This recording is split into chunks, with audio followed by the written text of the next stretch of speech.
காலையிலே உங்களோடு பார்ப்பதிலும் பேசுவதிலும் மிக்க மகிழ்ச்சி. இந்த மாதத்தின் கடைசியிலே நாம் இருக்கிறோம்.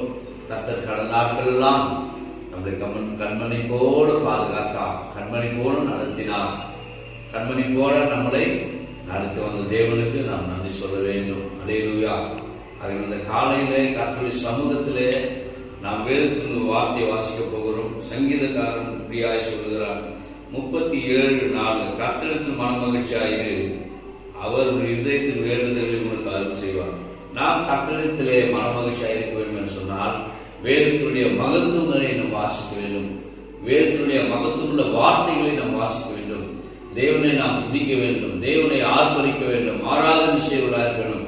கர்த்தரிடத்தில் மனமகிழ்ச்சியாக இருக்கும்போது கர்த்தர் உன் இருதயத்தின் அங்கலாய்ப்பை அறிந்திருக்கிறார், உன் இருதயத்தினுடைய சூழ்நிலையை அறிந்திருக்கிறார், உன் வேதனைகளை அறிந்திருக்கிறார், உன் கஷ்டங்களை அறிந்திருக்கிறார்.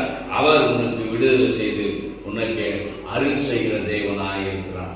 இந்த காலையில அவர் இந்த மாதத்துடைய ஆசீர்வாதங்கள், நன்மைகள், சவுக்கும் ஆரோக்கியம் உனக்கு உண்டாக செய்வார். உனக்கு அருள் செய்கிற தேவன் உங்களோடு கூட இருப்பாராக.